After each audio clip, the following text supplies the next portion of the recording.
लेकिन हम में से कोई भी क्यों न बोले,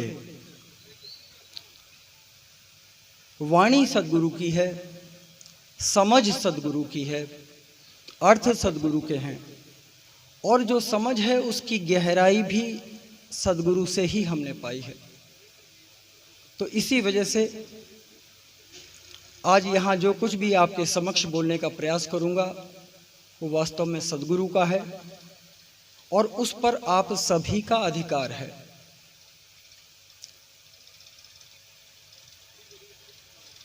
देखिए, अभी कार्यक्रम से पहले बहुत दूर दूर से गुरु भाई गुरु बहनें पधारे हैं, और जब हम एक दूसरे से मिलते हैं ना तो हम पूछते हैं, भाई हाल चाल कैसा है, सब ठीक है?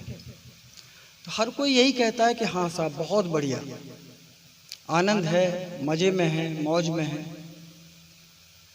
ये एक बोलचाल का तरीका हो गया। हम चाहे अंदर से कितने भी कष्ट में हो, कितनी भी पीड़ा में हो, लेकिन जब कोई हालचाल हम किसी को बताते हैं तो यही कहते हैं कि सब कुछ भाई कुशल मंगल है, उसकी कृपा है। लेकिन जीवन को और गहराई से समझने की कोशिश यदि हम करें, छोटी छोटी घटनाओं को, छोटे छोटे विषयों को, तो कबीर साहब कहते हैं कि कुशल क्षेम और सही सलामत कहूँ कौन को दीना हो। मैं किसे बतला रहा हूं कि सब कुछ कुशल मंगल है? मैं किसे बतला रहा हूं कि सब कुछ सही सलामत है? क्या मैं आपको बतला रहा हूं या मैं अपने आप को वो भरोसा दिलाने की कोशिश कर रहा हूं? सारी दिक्कतों के बावजूद, सारी पीड़ाओं के बावजूद, सारे अज्ञान के बावजूद भी मैं अपनी पीड़ा, हृदय का अज्ञान आपके समक्ष खोल करके नहीं रखना चाहता, और मैं कहता हूं कि नहीं भाई सब कुछ मजे में है।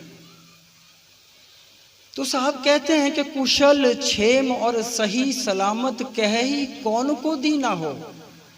किसको कह रहे हैं हम? क्या हम वास्तविकता का बखान कर रहे हैं या अपने दिल को एक झूठा दिलासा दे रहे हैं?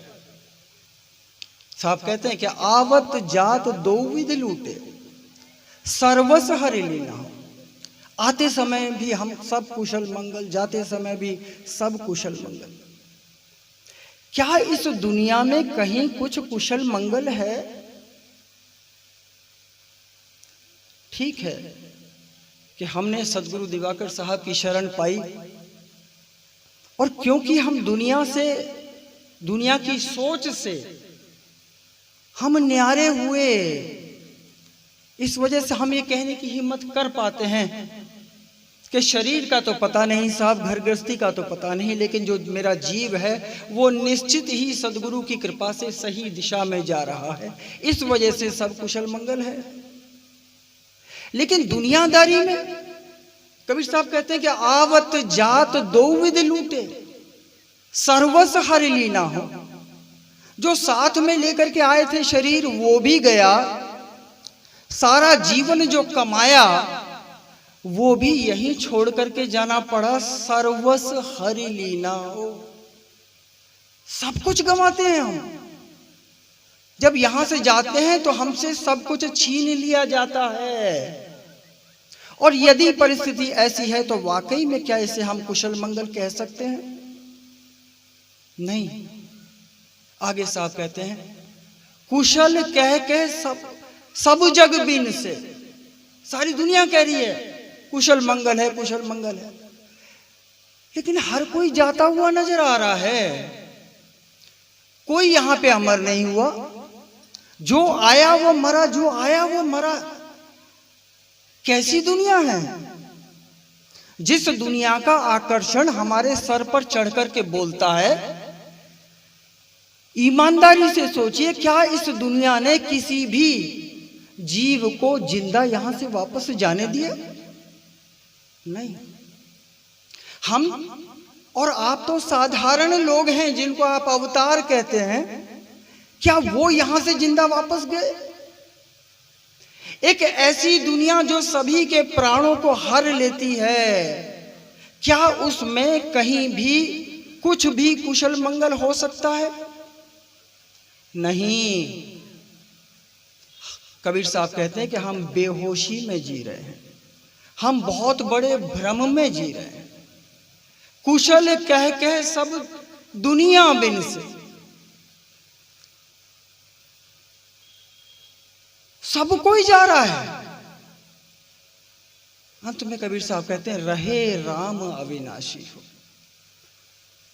कबीर साहब ने सतनाम के लिए राम शब्द का भी इस्तेमाल किया, लेकिन उन्होंने स्पष्ट भी किया कि मैं जिसे राम कह रहा हूं वो अविनाशी है, वो सत्पुरुष है। कहीं आप गलती से उसे दशरथ पुत्र मत समझ लेना। तो जो परमात्मा है, जो आपका और मेरा निर्माता है, केवल वही और वही अविनाशी है। उसको छोड़ करके जो कुछ भी बना उसका विनशना तय है, हमारा भी विनशना तय है। और यदि हमारा विनशना तय है तो क्या हम इस धोखे में रहें कि सब कुछ कुशल मंगल है? नहीं। और आप ईमानदारी से सोच करके देखिए, यदि सब कुछ अच्छा होता, सब कुछ सही सलामत होता, कुशल मंगल होता, तो कबीर साहब ये क्यों कहते कि खबर नहीं या जग में पल की, अरे न जाने कोई पल में आना होए न होए। एक ऐसी दुनिया जहां पर एक पल की भी गारंटी नहीं है, वहां पर हम सब कुछ कुशल मंगल होने का झूठा दिलासा किसे दे रहे हैं? यदि वाकई में सब कुछ कुशल मंगल होता तो कबीर साहब ये क्यों कहते कि रोम रोम यमदूत घेरे, ज्यों काटे ढिग केरा। मेरे शरीर के रोम रोम को यमदूतों ने घेर रखा है। साइंस की भाषा में इसको कैटाबॉलिज्म बोलते हैं। शरीर का एक एक सेल मरता है, उसकी जगह नया पैदा होता है। उत्पत्ति और प्रलय, ये दोनों घटनाएं मानवीय देह में भी लगातार चल रही हैं। कुछ उपज रहा है, कुछ विनश रहा है। और जहां पर उत्पत्ति और प्रलय चल रही हो, क्या वहां पर सब कुछ कुशल मंगल हो सकता है? नहीं। यदि कुशल मंगल होता तो कबीर साहब ऐसा क्यों कहते कि कबीर गर्व न कीजिए काल गहे कर केश, ना जाने कि तुम्हारे है क्या घर क्या परदेश। और आप कहते हो कि सब कुछ बढ़िया है, हम मौज में जी रहे हैं। अरे किसको धोखा दे रहे हो? कुशल क्षेम और सही सलामत कही कौन को दी ना हो, किसको कह रहे हो? ये मन है जो कहलवा रहा है, वो चाहता है कि हम इसी तरह बेहोशी में सारा जीवन गुजार दें, सच्चाई को कभी समझ ही ना पाए। लेकिन सच्चाई यही है कि केवल और केवल अविनाशी परमात्मा को छोड़कर जो कुछ भी है, जहां कहीं भी है, उसका विनशना, उसका नष्ट होना, उसका बिखरना तय है। वहां पर कुछ भी कुशल मंगल नहीं है। अब यदि केवल और केवल परमात्मा ही अविनाशी है, और क्योंकि हम और आप जीव रूप में उसके ही अंश हैं, एक अविनाशी परमात्मा का अंश बार बार जन्म ले रहा है, बार बार मर रहा है,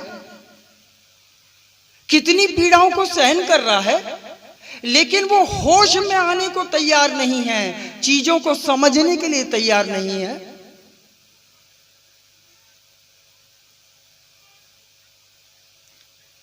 इन चीजों को समझना यही भक्ति का विषय है। मैं चाहता तो आपको कथा कहानियां भी सुना सकता था, शायद लोग तालियां भी बजाते, लेकिन कथा कहानियां भक्ति का विषय नहीं हो सकता।